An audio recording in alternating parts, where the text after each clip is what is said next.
Nós estamos recebendo aqui no Jornal Gente da Rádio Bandeirantes nesta manhã o ministro do Gabinete de Segurança Institucional da Presidência da República, General Augusto Heleno, para conversar conosco, com os nossos ouvintes.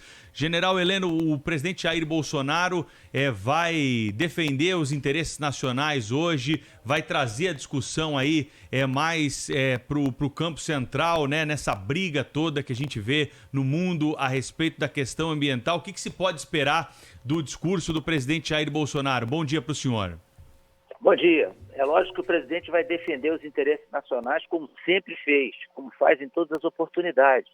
E a ideia é exatamente fazer um discurso equilibrado, verdadeiro. Ele não costuma mentir nas coisas que fala, então ele vai fazer um discurso verdadeiro, vai colocar as coisas na medida correta. Nós estamos sendo vítimas de uma campanha solerte contra o nosso país. É muito triste que brasileiros não reajam contra isso. E utilizando nessa campanha dados que não são confirmados, acusações completamente estapafúrdias. Lógico, ontem eu participei da audiência pública proporcionada pelo ministro do Supremo Tribunal Federal, o ministro Barroso, audiência que me parece que foi muito boa. E nessa oportunidade eu coloquei lá uma primeira coisa que eu falei, nas minhas considerações básicas, todos os problemas que nós sabemos que existem na nossa Amazônia Legal. É uma área com evidentes deficiências. Só que os estrangeiros não percebem que é uma área gigantesca, maior do que a União Europeia. Todos os países da União Europeia cabem dentro da Amazônia Legal. É uma área extremamente difícil. Qualquer problema na Amazônia para ser enfrentado é caro, muito caro, e sempre com dificuldade de transporte, de chegada de material. Então, os problemas na Amazônia, eles crescem de tamanho pelas dificuldades da área. Só que o Brasil, ele se concentrou ao longo de séculos da Amazônia para baixo. A concentração de poder no Brasil está no centro, no sudeste, no sul. Então, a Amazônia foi uma área sempre deixada de lado por todos esses que passaram no poder. O único, exatamente, que conhecia a Amazônia, a única época em que a Amazônia teve um cuidado especial, e algumas coisas foram, inclusive, condenadas por nós mesmos, nós brasileiros depois, foi o governo militar, que alguns conheciam bem a Amazônia e resolveram enfrentar alguns problemas. Mas é tão difícil, é preciso tanto conhecimento, e um requinte de tecnologia, um requinte de material, de pessoal, que muitas coisas não deram certo. A Perimetral Norte, por exemplo, não deu certo. Foi uma estrada cara que não deu certo. A própria Transamazônica tem vários trechos intransitáveis. Então, as iniciativas na Amazônia, elas têm um custo muito alto e, às vezes, não fazem jus ao que foi gasto. Então, isso aí nós conhecemos perfeitamente os problemas da Amazônia. O discurso do presidente vai tocar nesse aspecto, vai tocar em alguma coisa, mas basicamente será um discurso conciliador, um discurso para colocar a imagem do Brasil no lugar que ela merece no contexto das nações.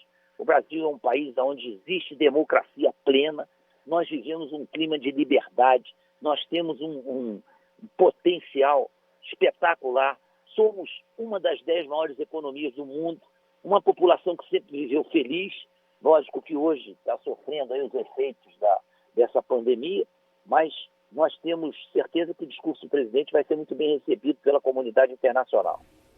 Ministro Augusto Heleno, muito prazer tê-lo aqui novamente no nosso programa. Eu queria saber do senhor, general, é o seguinte, esses dias o senhor publicou um post afirmando que a ONG Articulação dos Povos Indígenas do Brasil, é uma ONG aí que foi criada pretensamente ou supostamente para defender os interesses da causa indígena, etc., de sigla PIB, e o senhor acusou essa ONG de haver produzido um site de fake news contra o Brasil, quer dizer, uma coisa feita para, de fato, denegrir a imagem do Brasil, imputar crimes ambientais ao governo atual, ao governo do presidente Bolsonaro, além de apoiar campanhas internacionais de boicote a produtos brasileiros. Ministro, isso não é caso de polícia, não é o caso o governo agir de forma mais dura em relação a coisas dessa natureza? Bom dia, Cláudio. Um grande prazer voltar a falar com você. E cumprimento pela honestidade do seu jornalismo. É o que a gente pede. A gente não pede que o jornalista minta. A gente não pede que o jornalista invente ou fabrique fatos a favor do governo. Mas não invente contra. É só o que a gente pede. Com relação a essa organização, a essa articulação dos povos indígenas brasileiros, ela é, obviamente, uma organização política. Ela tem viés absolutamente político e, se pesquisar direitinho, político partidário. Mas isso é o de menos. Tem todo o direito de ser política e de ser político partidário. O que a gente não pode aceitar é que eles vão para a Europa, peçam auxílio financeiro para falar mal do Brasil, fora do Brasil, e pregar que o Brasil seja sabotado pelos países estrangeiros, que deixem de comprar produtos brasileiros. Isso não faz o menor sentido, porque qual é a razão para isso? Por causa da queimada do Pantanal? Por causa das queimadas da Amazônia? Isso aí não tem nada a ver. Isso acontece há muito tempo. É um problema muito sério. Nós temos consciência do problema. Eu coloquei ontem todos os problemas, relacionei todos os problemas que são visíveis na Amazônia. E fiz também uma retrospectiva da história das florestas no mundo. Então, as críticas que são feitas ao Brasil são descabidas, porque nós vamos ter daqui a pouco 41% das florestas naturais do planeta, enquanto a Europa, que tinha 7%, hoje tem 0,1%. E são eles que, sem moral e com um passado triste em relação a isto, vêm falar do Brasil.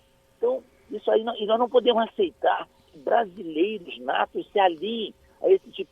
Vamos discutir aqui dentro, apresentem soluções aqui dentro, serão muito bem-vindas soluções. Críticas não resolvem, queremos soluções. Isso que está sendo feito pela PIB, eu disse isso num post, é crime de lesa pátria, não estou inventando, é lei da segurança nacional. Esse crime, quando é praticado com auxílio de qualquer espécie de governo, organização internacional ou grupos estrangeiros, eles agravam a pena. Então, o que eu falei que é crime de lesa pátria é comprovadamente um crime de lesa pátria, porque o camarada vai lá para fora para jogar entidades estrangeiras, jogar países estrangeiros, inclusive, contra o Brasil, a troco dos seus interesses políticos. Não estão querendo resolver nada. Tenho certeza que não é. A ideia não é resolver problema. A ideia é levantar o problema, exagerar, mascarar com números falsos, com dados completamente manipulados e jogar a opinião internacional contra o Brasil. E gente que nunca botou o pé na Amazônia, nunca foi na Amazônia, não tem a menor ideia do tamanho da Amazônia, não tem ideia de que essa área que falam que é gigantesca, na Amazônia é uma pequena área, é só olhar no mapa qual é a área que é todo ano, e há muitos anos, há décadas, é feita essa destruição. É destruição? É criminosa? Nós vamos combater? Vamos. Esse governo tem tanto interesse nisso que o vice-presidente da República voluntariamente assumiu o Conselho Nacional da Amazônia Legal para enfrentar o problema. Mas o governo Bolsonaro tem 1 ano e 6 meses, 1 ano e 7 meses de governo. Então, não vai resolver todos os problemas do Brasil. 1 ano e 7 Agora, meses, general, sim. O governo pretende representar contra essa ONG junto ao Ministério Público, enfim, para tomar providências? Qual a iniciativa? Se o governo está convencido de que a ONG, na verdade, está a serviço de interesses que não são os interesses nacionais, né?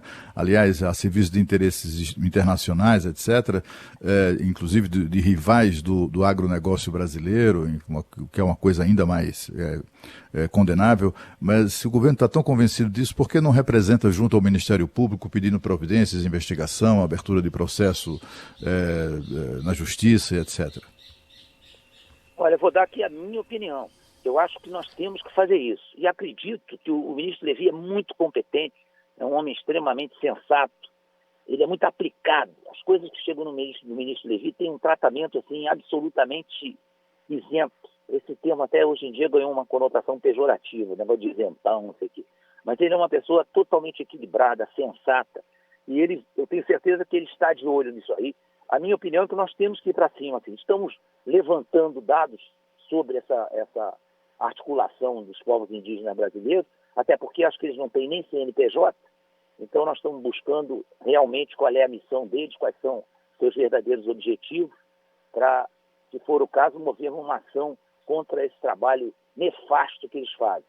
O ministro Barroso tomou a iniciativa para tratar da saúde indígena em relação ao Covid, fez uma primeira, criou inclusive, pediu que nós criássemos uma sala de situação para tratar do assunto, nós criamos aqui, fizemos uma primeira reunião que, para todos que não tinham nenhuma paixão e nem objetivos escusos para o futuro, a reunião foi muito boa, foram discutidos problemas indígenas, inclusive sobre colocação de barreiras sanitárias na Amazônia, que é outra coisa que o camarada fala em barreira sanitária na Amazônia, como se fosse uma barreira aí na rua, na Consolação, na Brigadeiro Faria Lima. Não é, não. O cara criar uma barreira sanitária na Amazônia é uma coisa quase impossível, porque você cria uma barreira sanitária com uma frente de, vamos dizer, 3 quilômetros, que é coisa dessa, e o camarada tem inúmeros varadouros que passam do lado da barreira e o camarada não vai ser impedido.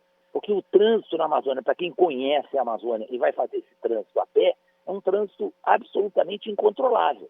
Então, é gente que nunca foi lá, que fica dando essas opiniões que são completamente disparatadas, são coisas absurdas em relação ao relevo da Amazônia. Tem muita gente que acha que a Amazônia é uma grande planície. Né? Quem nunca andou a pé na Amazônia, quem nunca fez uma marcha de 24 quilômetros na selva, acha que a Amazônia é uma grande planície. A Amazônia é um sobe e desce todo o tempo, e não é fácil andar na Amazônia. Então, tudo na Amazônia é difícil, não há estradas, a não ser, e aí é onde se concentram os ilícitos, que nós sabemos que são ilícitos criminosos. Para que nós combatamos isso aí, nós precisamos chegar a tempo, isso é uma coisa que o general Mourão, desde o início disse, estamos chegando atrasados. Realmente chegamos atrasados. Então, nós sabemos o que nós temos que melhorar para enfrentar. Temos que criminalizar esses ilícitos, temos que ter condições de inteligência para ir atrás de quem é o dono do dinheiro. Não é o pobre coitado do garimpeiro que está lá se ralando e tentando sobreviver. É o camarada que está por trás, no Rio de Janeiro, São Paulo, Salvador, Belo Horizonte, comandando esses escravos, são praticamente um trabalho, muitas vezes é trabalho escravo, estão lá se sacrificando na ponta da linha e acabam sendo criminalizados, acabam tendo prejuízo, e esses caras ficam protegidos. Então nós temos que usar a nossa inteligência, a nossa Polícia Federal, os nossos órgãos de inteligência, a própria BIM, para ir atrás dos donos do dinheiro. Isso é uma coisa que aconteceu no combate à máfia italiana e nós temos que ter isso na cabeça. Vamos atrás do dinheiro do crime organizado.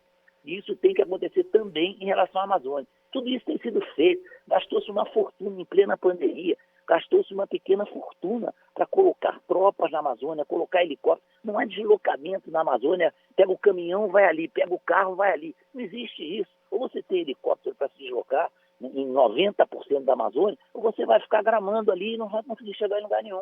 Então são coisas que as pessoas que não conhecem a Amazônia fazem determinadas pregações, pregação de barzinho. É o que eu digo, é a esquerda escocesa. Né? O cara traz uma garrafa de uísque de 18 anos, ele resolve todos os problemas do Brasil. Não tem que assinar nada, nada é responsabilidade dele, resolve tudo. General Augusto Heleno, ao vivo conosco aqui na Rádio Bandeirantes, entrevista transmitida também agora na capa do portal UOL. General, queria lhe perguntar o seguinte, ontem, durante essa audiência pública no Supremo, o senhor disse que nações, entidades e personalidades estrangeiras têm interesse de prejudicar o Brasil e derrubar o governo Bolsonaro, envolvendo a questão amazônica. Quais seriam esses países, general, e por quê? Olha, isso aí fica difícil de eu citar os países. Eu vou comprar uma briga para o Brasil, que é exatamente o que a gente não quer.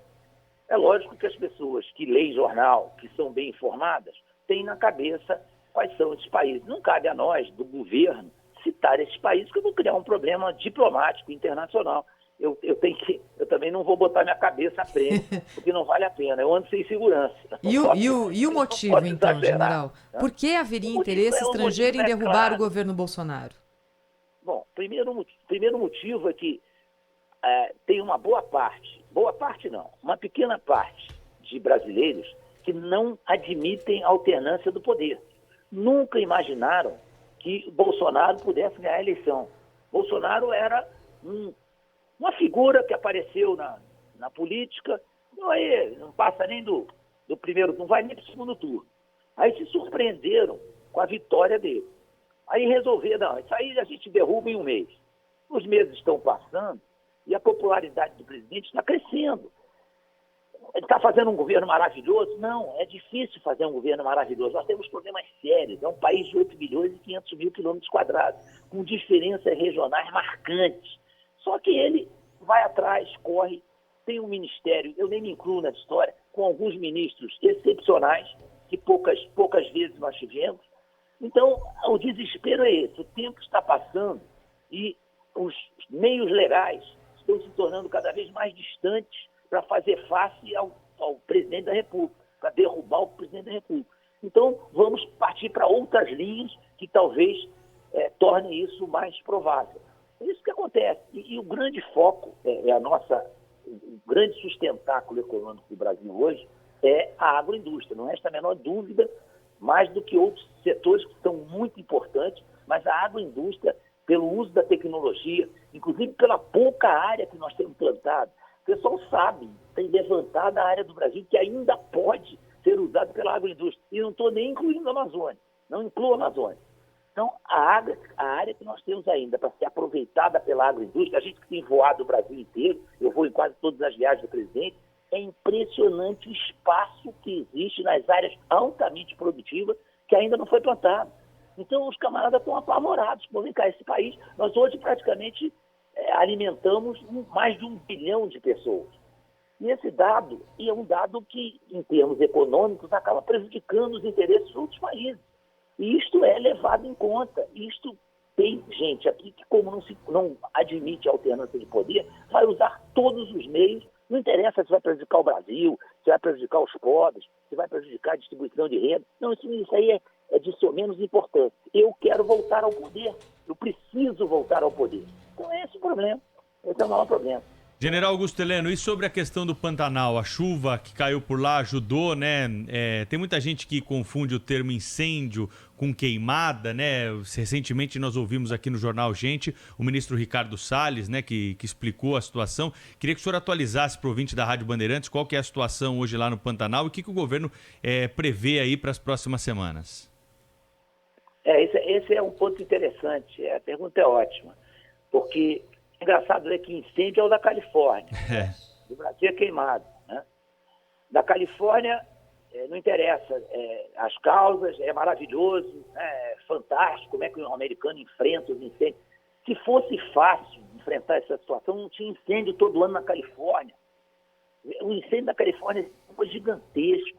O incêndio da Austrália foi pesadíssimo. Os incêndios na África foram pesados. Mas isso não interessa. Isso aí vai estragar o cerne da crítica, o cerne desse trabalho contra o Brasil. Então vamos focar aqui na Amazônia, aqui no Pantanal. Eu já disse, a Amazônia tem um fator criminoso que tem que ser tratado dessa maneira. É crime, tem que correr atrás. O próprio Cláudio Berto, que faz um jornalismo honesto, né? Não tem partido político, não tem paixões, ele faz um jornalismo decente, honesto, que é o jornalismo que a gente pretende ler e ouvir todo dia na imprensa. Ele escreveu, os incêndios do Pantanal já foram comprovados que foram acidentes. Acidentes que acontecem em qualquer país do mundo. Alguns acidentes evitáveis, sim, curto-circuito da rede elétrica. É evitável? Mas é acidente, ninguém foi lá tocar fogo. Mas o que é preciso entender é que quando sai uma acusação dessa, e interessa espalhar no mundo, que aqui se toca fogo no mato para plantar, se toca fogo no mato para criar gado. Nós temos um código florestal muito bem feito, que foi discutido amplamente. Esse código florestal tem sido respeitado por grande parte dos produtores rurais. Um número significativo de produtores rurais não tem nada a dever para o Código Florestal. Então nós temos que apoiar essas coisas, fazer as coisas de maneira honesta e assumir a culpa daquilo que é nossa culpa e tratar as coisas que são acidentais como coisas acidentais. Nós tivemos esse ano a maior temporada de estiagem, talvez de muitas décadas no Pantanal. Você acha que o plantador, o produtor do Pantanal quer quase que incendiar a casa dele? Então são coisas assim que não tem cabimento. O camarada tem que olhar com olhos de equilíbrio, olhos de sensatez. Não pode ir para lá, eu vou para lá com a pauta pronta para arrebentar o governo. Ali tem um fogo, esse fogo aí é criminoso. Chegou a aparecer um post divulgado amplamente de alguns bombeiros supostamente tocando fogo propositalmente no Pantanal. Aí apareceu gente que conhece o assunto, bombeiros, né? Gente da segurança pública lá. Eles, negativo, aquele fogo é provocado, é uma maneira de controlar o fogo descentralizado, o fogo que se espalha pela região, é provocar o fogo em algumas áreas que com isso vão segurar o fogo. Eles não estão tocando fogo. Seria muita imbecilidade que um sujeito equipado, uniformizado, com equipamentos de combate a incêndio, fosse tocar fogo ostensivamente na mata. Pô, só se o sujeito fosse débil mental, pô.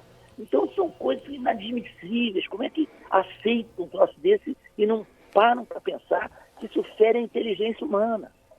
General, bom, primeiro, muito obrigado pelas referências gentis que fez a meu respeito agora há pouco. Não são mas, general, é o seguinte... Cláudio, é questão de verdade. Isso aí eu sempre digo isso. É questão de verdade. Você é um jornalista que eu, por exemplo, que o conheço há muito tempo, você sempre foi uma pessoa honesta no que você fala, no que você faz. Você faz aquilo que você pensa, você fala aquilo que você acha que é verdade, né? E você não faz politicagem com o jornalismo. Muito obrigado, general. Eu queria saber o seguinte, há um grupo de países aí conhecidos, né? Países que ficam fazendo pose de politicamente corretos, de ambientalmente comprometidos, etc., tipo Noruega, Alemanha, e esses países têm verbalizado, têm ameaçado o Brasil frequentemente, inclusive de boicote, né? De boicote aos produtos brasileiros. E a gente fala de países que não tem lá muita moral de tratar de questão ambiental, né? A Noruega, por exemplo, tem uma mineradora, tem uma produção de alumínio altamente poluente no meio da Amazônia, né? Lá na Amazônia, poluindo a Amazônia. Se tem alguém, se tem um país, se tem uma organização, são empresas, são duas empresas, na verdade, norueguesas poluindo a Amazônia. Se a gente for olhar as indústrias de origem alemã, bancadas pela Alemanha, poluidoras também, os negócios que a Alemanha tem no Brasil e também a Noruega e outros países, sobretudo aqueles do norte europeu, a gente sabe que eles também têm interesses a preservar no mercado brasileiro. Eu lembro essa história para perguntar o seguinte: o governo brasileiro considera a possibilidade de retaliar boicotando produtos, taxando ou boicotando produtos desses países, caso eles adotem qualquer medida de boicote a produtos brasileiros? É uma medida que, obviamente, pode estar na mira do governo brasileiro. Só que é o tal negócio. Você já comprou alguma coisa finlandesa? Já comprou alguma coisa norueguesa, sueca? Eu não me lembro de ter na minha casa produtos, né? E o Brasil hoje alimenta... Alemã já? Não, alemã muita coisa, muita coisa. Esse é um que valia até a pena, mas eu não quero nem citar países. Eu tenho muito medo de criar um problema diplomático e ser injusto até. Que é o tal negócio. Eu acho que para a gente criticar seriamente uma coisa, a gente tem que conhecer, tem que correr atrás. Quer ver um dado que é impressionante e ninguém comenta? Em geração de energia elétrica, o Brasil tem 81,7% de energia renovável. O índice mundial é 23%. Isso aí ninguém alardeia, ninguém fala. E se considerar todas as fontes de energia, nós estamos muito na frente do resto do mundo, em termos de energia limpa. Muito na frente. Então, isso aí não é considerado. só falam de Amazônia, só falam e não pegam o mapa para verificar que essa situação da Amazônia é concentrada na área sobre e a leste da Belém-Brasília. Por quê? Porque tem escoamento para os ilícitos que são cometidos ali. Extração ilegal de madeira. Por que não é feita na Amazônia Ocidental, no estado do Amazonas? Porque o estado do Amazonas, literalmente, só tem uma estrada. É Manaus-Boa Vista. O restante é estrada, não tem estrada, é selva. A outra estrada está intransitável há muito tempo, que é a BR-319, que é Manaus-Porto Velho. Então, ali não compensa economicamente, é inviável. O roubo de madeira, por exemplo, tem que jogar dentro do rio, levar pelo rio, a madeira incha. Então não vale a pena. Então, por isso, é uma área protegida pelas suas próprias condições. Tanto que muita gente fala, vamos dar infraestrutura para a Amazônia Ocidental. Eu sempre digo, olha, infraestrutura para a Amazônia Ocidental tem que ter muita fiscalização. Nós temos que melhorar muito uma coisa que é uma briga muito antiga, que é colocar gente na Amazônia para fazer o desenvolvimento sustentável. Gente com conhecimento para passar para os famosos e românticos povos da floresta o conhecimento para que o desenvolvimento seja sustentável e nós possamos realmente ganhar muito dinheiro com a famosa biodiversidade, com a exploração racional e sustentável do que existe de riqueza na Amazônia. General Augusto Heleno, ministro do GSI, muito obrigado pela entrevista aqui para o Jornal Gente da Rádio Bandeirantes. Um grande abraço para o senhor, até uma próxima, general. Obrigado pela oportunidade, um grande abraço para vocês. E parabéns, viu, pelo jornalismo que vocês praticam. Muito obrigado. Muito obrigado. Muito obrigado, general. Abraço.